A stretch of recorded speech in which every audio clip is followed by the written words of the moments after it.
Today we're going to talk a little bit about Bareroot hedging, specifically beech, that you'll receive if you order any hedging from Ashridge. So we've got three of the most popular sizes we sell.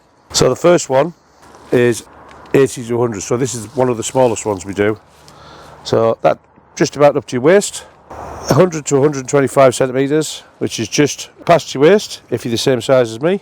One of the biggest ones we do, 150 to 175. So that's probably about 5-year-old. This one probably about 3 or 4. This one probably 2 or 3. So you've got a lot of time invested in there already. When they turn up, they'll be completely wrapped. So they'll be in a plastic bag and they're wrapped to protect all the stems. When you unwrap them, if you're not going to plant them straight away, get them unwrapped. You can either leave them in the packaging, but just take the top off so they've got a bit of air to breathe. Or if you take it all completely off, just get an old plastic bag so you can slip them in.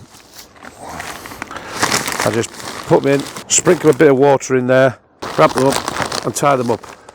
As long as the tops are out of there and the roots are in the dark and they're nice and moist, they'll last for probably about a month. Just when you get them, just check for any damage. None of the stems have been snapped and the roots are all right. With beech hedging, don't worry too much if there's leaves still on. They'll start to drop off.